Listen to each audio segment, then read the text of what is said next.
শুভ সকাল। আমার সমস্ত প্রিয় বন্ধুদের আবারও একটি নতুন ব্লগে জানাই অনেক অনেক শুভেচ্ছা। ছোট্ট একটি গ্রাম থেকে আমি মুনমুন তোমাদের জন্য প্রতিদিনের মতন আজকেও একটা ছোট্ট ভিডিও নিয়ে এসেছি। আশা করছি সবাই ভিডিওটা দেখো, তোমাদের সবার ভীষণ ভালো লাগবে। এই কিছুদিন যা গরম পড়েছে, যেটাকে বলা যায় একদম ভ্যাপসা গরম। আর প্রতিটা মানুষই কিন্তু দেখা হলে বা ফোনে কথা হলে শুধু বলে যা গরম পড়েছে। কিন্তু এই গরমে আমাদের সংসারে কোনো কিছুই আটকে থাকে না, আর গৃহিণীদের জন্য সেটা তো নয়ই। তো আমাদের সংসার করতে গেলে জানো তো, শুধু ঝাড় দেওয়া, বাসন মাজার বাইরেও, কাচা ধোয়ার বাইরেও আবারও সংসারের অনেক দিক আছে। সত্যি বলতে সংসারের এমনও কিছু দিক আছে, কিছু কাজ থাকে যেগুলো পরিষ্কার পরিচ্ছন্নভাবে না করলে হয় না। আর এই ভ্যাপসা গরমেও এক্সট্রা কাজগুলো গুছিয়ে চারিদিক পরিষ্কার পরিচ্ছন্ন করব বলেই ভোর থেকে ঝাঁটা হাতে ধরেছি। তো প্রিয় বন্ধুরা, তোমরা ব্লগটা দেখতে থাকো, আশা করছি তোমাদের খুব ভালো লাগবে। অনেক ভোরেই আমাদেরকে উঠতে হয়, যেহেতু গ্রামে থাকি, আর আমার যেন তো অভ্যেস হয়ে গেছে। আর তাছাড়া আজকে আমি ভেবেই রেখেছি যে হ্যাঁ, এই ভ্যাপসা গরমে গরম লাগছে বললে কিন্তু একদমই চলবে না। যেহেতু সংসারের এই কিছু কিছু কাজ আছে, প্রতিদিন হয় না, কিন্তু সপ্তাহে একবার হলেও করে নিতে হয়। ওই যে তোমরা জানালাটা দেখলে, ওই জানালাটা কিন্তু রাত্রিবেলায় খোলা থাকে। যেহেতু আমাদের গ্রামে বাড়ি, তাই জানালাগুলো খুলতেই হয় যখন কারেন্ট থাকে না। তাই ভোরবেলায় উঠে করে তাড়াতাড়ি সংসারের কাজ করে জানালার নেটগুলো ভালো করে ঝেড়ে দিলাম, যাতে একটু হাওয়া বাতাস আসে রাত্রিবেলায় যখন জানালা খোলা হয়।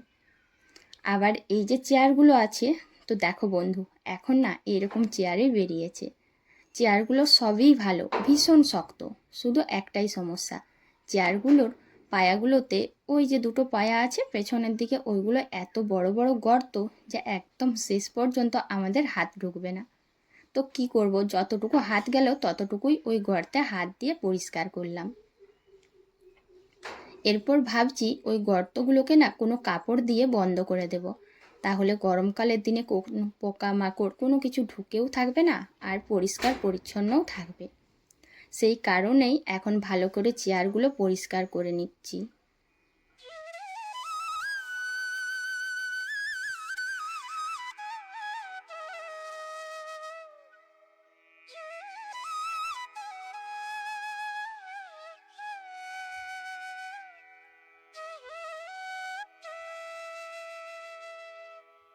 সংসারের দৈনন্দিন কাজকর্মের ফাঁকেও এই কাজগুলো যদি আমরা মাঝে মাঝেই করে নিয়ে থাকি, তাহলে দেখবে খুব বেশি ঝুল মাকড়সা এগুলো হবে না, আর জিনিসপত্র বেশি নোংরা থাকবে না।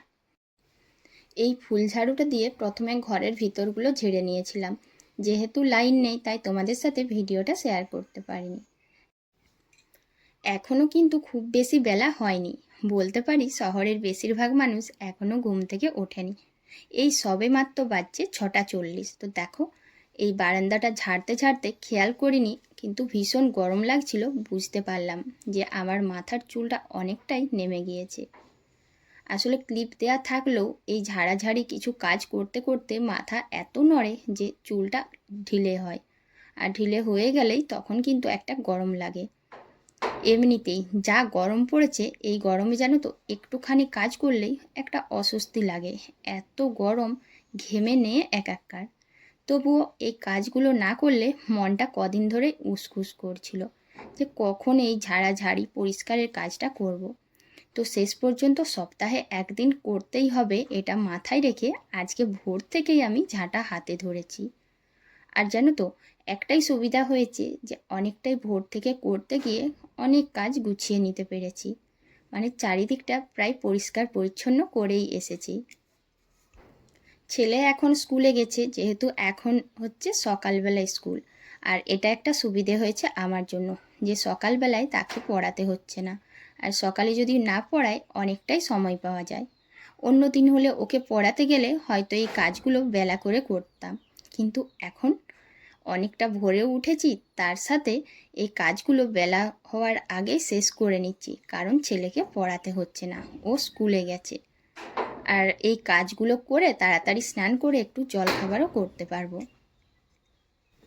ঝাড়াঝাড়ি পরিষ্কার করলে দেখবে চারিদিকে এত জামা কাপড় বেরোয়, তখন যেন মনে হয় এই জামাটাই ধুলা পড়েছে, এটাই ঝুল পড়েছে, তো কাচতেই হবে। আর সেই কারণে প্রতিদিনের যা জামা কাপড় তার সাথে আবার 2-4টা যেন বাড়তি হয়েছে। তো কি করব, চারিদিক পরিষ্কার করলে এগুলো আর কোথায় জমা রাখি। তাই ভাবছি যে না, এখন তো অত বেশি বেলা হয়নি, শুধু গরমটাই লাগছে। তাই তাড়াতাড়ি করে কলপাড়ে ভিজিয়ে দিয়েছিলাম কাজের মাঝখানে, এখন কেচে মিলে দিচ্ছি। যে কোনো কাজেই আমরা যদি পরে করব বলি, সেই তো পরে একদিন না একদিন করতেই হয়, আজ না হয় কাল। তাই যদি করে নিই, পরের দিনের জন্য হয়তো এই এক্সট্রা কাজটা আর থাকবে না।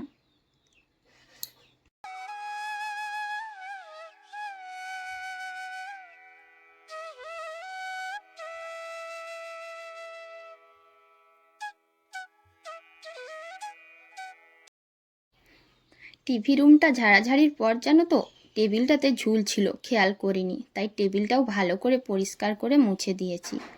আর ওই টেবিলটাই যেহেতু এখনই সবাই খাওয়া দাওয়া করবে, তাই ঘরের ভেতরে সব কিছু খেয়াল করতে গিয়ে ওটা নজরে পড়তেই ভালো করে মুছে দিলাম। তো জানো তো বন্ধুরা, আমরা যখন ঘরের এদিক সেদিক বিভিন্ন এক্সট্রা কাজ গুছিয়ে পরিষ্কার করে করে নিই, তখন একটাই সমস্যা হয়, একটা কাজ করতে গেলে দেখবে আরও একটা বাড়তি কাজ এসে যায়। তো এখন দেখছি যে জলে স্নান করব, জল নেই ট্যাঙ্কিতে, তাই জল নেই যখন, সেই সুযোগে আমি একটু খাবার জলের বালতিগুলো মেজে নিচ্ছি। কথায় আছে না, আমাদের মন যখন কোনো কাজে বসে যায় দেখবে, তখন অগাধ কাজ করলেও তখন আর কোনো কষ্ট হয় না। তাই এত গরমের মধ্যেও কিন্তু এই কাজগুলো করতে একটু কষ্ট হচ্ছে না। যাই হোক, ভোর থেকে উঠে করেই হাতে ঝাঁটা ধরেছিলাম বলে এক্সট্রা কাজগুলো করার সাথে সাথে চারিদিকটা বেশ সুন্দর পরিষ্কার করে গুছিয়ে নিতে পেরেছি। আর এতে যেন মনটা শান্তি লাগলো যে তাড়াতাড়ি করে কাজগুলো গুছিয়ে আমি রান্নাঘরে আসতে পেরেছি। তো প্রিয় বন্ধুরা, এতক্ষণ পর্যন্ত যারা আমার ভিডিওটা দেখছিলে, তোমাদের কেমন লাগলো অবশ্যই কিন্তু কমেন্ট করতে ভুলবে না। এখন আমি মন দিয়ে একটু তাড়াহুড়ো করে রান্নাবান্না করার চেষ্টা করছি। তো দেখো, এইদিকে আজকে আমি রান্না করছি ডিম আলুর তরকারি। তাই ডিম আলুটা আগে থেকেই সেদ্ধ করে ভাত বসিয়েছি, আর কড়াইয়ে শাকটা সেদ্ধ হচ্ছিল। এখন শাকটা ছুঁকে দিয়ে ডিম আলুর তরকারিটাও বসিয়ে দিয়েছি, আর এটার সাথে থাকবে পাকা আম। তো প্রিয় বন্ধুরা, আজকের ব্লগ তোমাদের কেমন লাগলো?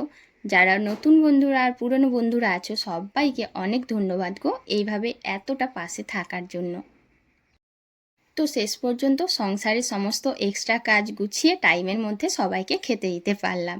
তো আজ এখানেই শেষ করছি, কাল আবার দেখা হবে। টাটা।